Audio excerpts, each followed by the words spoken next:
পৰীক্ষা সমাপ্ত হৈছে তেওঁলোকে ইণ্টাৰভিউত বহিব আৰু তেওঁলোকৰ পৰা যোগ্যজনে সেই নিয়োগ পাব বুলি আমি আশা কৰিছোঁ আৰু এই ক্ষেত্ৰত আমাৰ মহাবিদ্যালয় আমি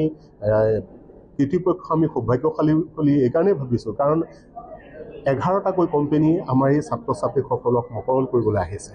আৰু ইয়াৰ ক্ষেত্ৰত আমি আমাৰ পৰিচালনা সমিতিৰ সভাপতি প্ৰফেচৰ কৃষ্ণগোপাল ভট্টাচাৰ্য ছাৰৰ পৰা যথেষ্ট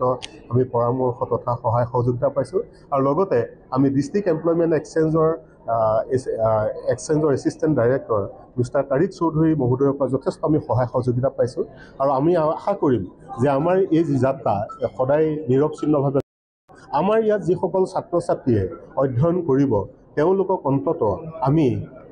ইয়াৰ পৰাই যাতে আমি নিয়োগ দি পেলাই তেওঁলোকক আমি ঘৰলৈ পঠিয়াব পাৰোঁ তাৰ ব্যৱস্থা কৰিম বুলি আমি আশা ৰাখিছোঁ আৰু এই যাত্ৰা অবিৰত থাকিব বুলি আশা ৰাখিছোঁ ধন্যবাদ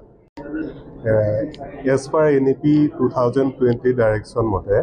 যে আমাৰ সকলোখিনি ছাত্ৰ ছাত্ৰী যিসকলক আমি কলেজত অধ্যয়নৰ সুবিধা দিওঁ তেওঁলোকৰ কাৰণে স্কিল বা এমপ্লয়মেণ্টৰ বিশেষ সুবিধা কৰিবলৈ আমাক এটা পৰামৰ্শ আছে আৰু এই বিষয়ে আমাৰ যোৱা ডিচেম্বৰ মাহত যিটো আমাৰ অধ্যক্ষ পৰিষদৰ যিখন অধিৱেশন হৈছিলে তাত আমাৰ সন্মানীয় শিক্ষামন্ত্ৰী শ্ৰীযুত ৰণোজ পেগু ডাঙৰীয়াই এইটো বাৰে বাৰে আমাক কৈ আছিলে যে যদিহে আমি ছাত্ৰ ছাত্ৰীসকলৰ কাৰণে আমি নিয়োগৰ ব্যৱস্থা কৰিব নোৱাৰোঁ তেতিয়াহ'লে আমাৰ এই যি আমি শিক্ষা ব্যৱস্থা সফল হ'ব নোৱাৰে সেই উদ্দেশ্য আগত ৰাখি যোৱা ছমাহ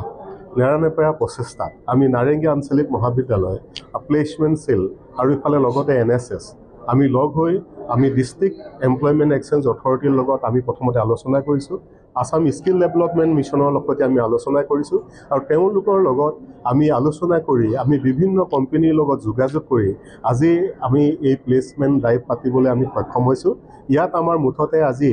11টা কোম্পানীয়ে যোগদান কৰিছে আৰু এই 11টা কোম্পানী আমাৰ ফাইনেল ইয়েৰ ষ্টুডেণ্টসকল যিসকলে ইতিমধ্যে